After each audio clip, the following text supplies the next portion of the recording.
Olá, meus amigos, minhas amigas.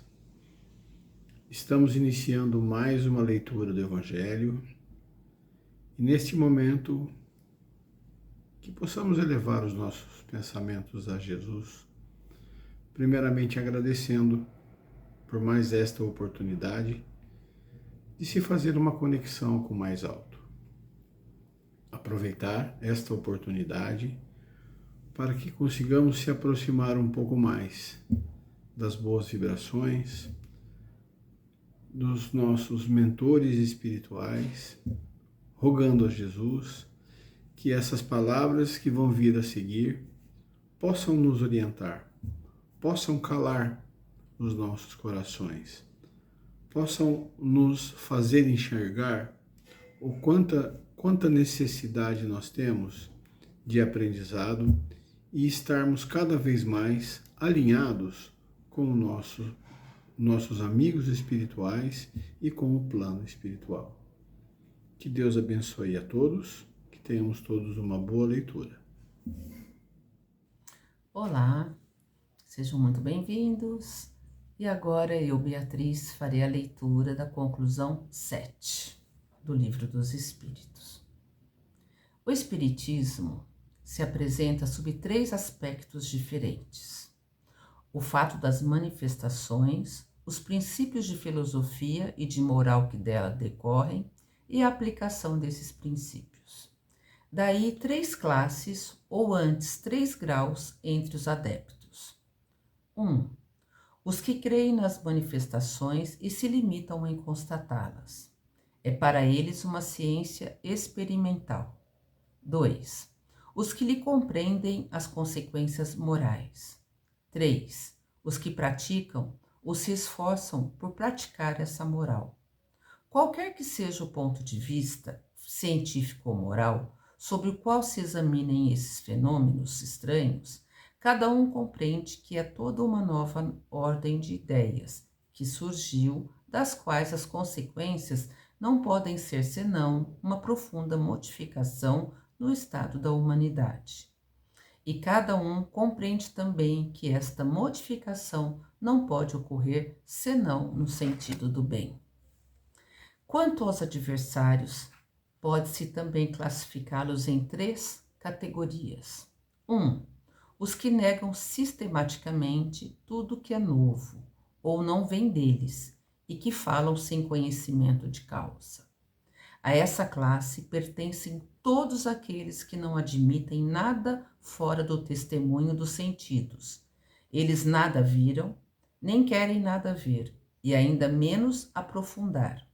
Ficariam mesmo irritados de ver muito claro, com medo de serem forçados a convir que não têm razão.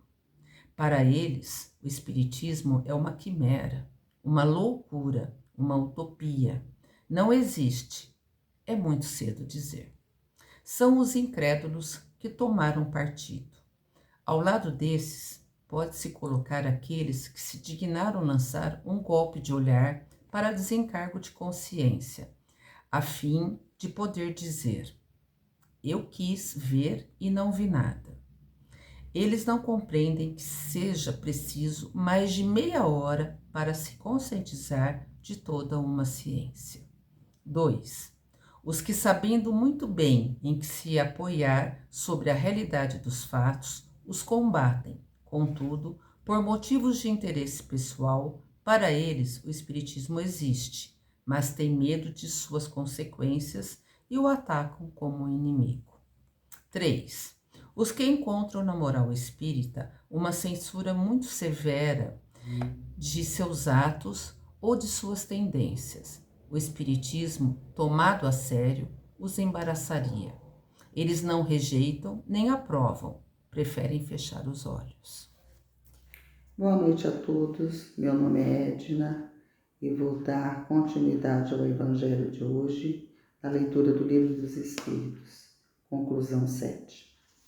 Os primeiros são solicitados pelo orgulho e pela presunção, os segundos pela ambição, os terceiros pelo egoísmo.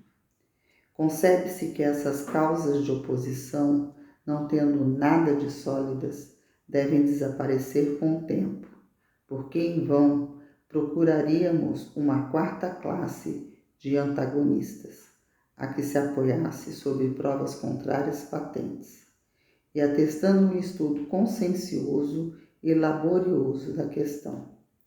Todos não opõem senão a negação, nenhum traz demonstração séria e irrefutável. Seria presumir demasiado da natureza humana crer que ela pudesse se transformar subitamente pelas ideias espíritas. Sua ação não é seguramente nem a mesma, nem do mesmo grau entre todos aqueles que as professam. Mas qualquer que seja o resultado, mesmo fraco, é sempre um progresso, mesmo seja apenas o de dar a prova da existência de um mundo extracorpóreo, o que implica na negação das doutrinas materialistas.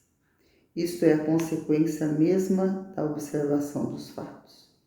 Mas entre os que compreendem o espiritismo filosófico e nele veem outra coisa além dos fenômenos, mais ou menos curiosos, há outros efeitos.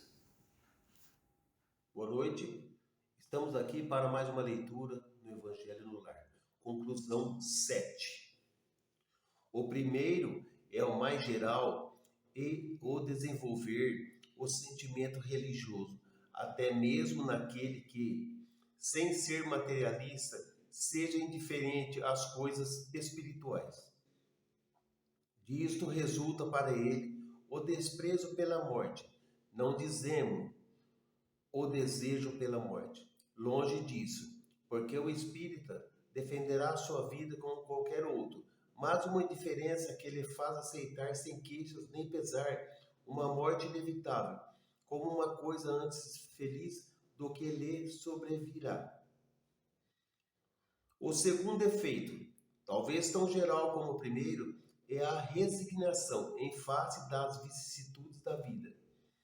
O espiritismo faz ver as coisas de tão alto que a vida terrena perde 3/4 partes de sua importância, e o homem não mais se perturba tanto com as suas tribulações. Dai mais coragem nas aflições, mais moderação nos desejos, e dai também o afastamento do desejo de abreviar a vida. Porque a ciência espírita ensina que pelo suicídio se perde sempre o que se pretendia ganhar. A certeza de um futuro que de nós mesmos depende tornar feliz. Há possibilidades de estabelecer relações com os seres que nos são caros. Proporciona ao espírita uma suprema consolação. Seu horizonte se amplia até o infinito pela visão contínua da vida de além-túmulo, da qual pode sondar as misteriosas profundidades. O terceiro efeito é o de despertar a indulgência para com os defeitos alheios, mas é necessário dizê-lo. O princípio do egoísmo é tudo o que dele decorre, são o que há de mais tenaz no homem, e por conseguinte, mais difícil de se desenraizar. Podemos fazer sacrifícios voluntários, contando que nada custem e, sobretudo, que não nos privem de nada. O dinheiro exerce ainda sobre a maioria dos homens uma atração irresistível. E bem poucos compreendem a palavra supérfluo, quando se trata de suas próprias pessoas. Assim, a abnegação de si mesmo é sinal do mais eminente progresso. Que assim seja, na paz de Deus e Jesus. Chegamos ao final de mais uma leitura do Evangelho, agradecendo a Deus e a Jesus por todas as oportunidades disponibilizadas para nós. Temos ciência que somos pequenos, estamos exatamente nessa fase do nosso processo evolutivo num campo de provas. Provas essas que nos testam, que nos trazem dificuldade, exatamente para burilar o nosso espírito e para que possamos realmente aprender a verdadeira ciência da palavra divina. Que nós possamos usar as palavras ditas aqui hoje pelos nossos amigos no decorrer dos dias, das semanas, trazendo sempre a reflexão que existe um Pai maior, que existe amigos espirituais ao nosso redor, torcendo pelo nosso sucesso, pela nossa alegria, nos assessorando e nos intuindo. Que a paz de Deus esteja com vocês, nos seus lares, e esteja sempre conosco. Que assim seja. Muito obrigado.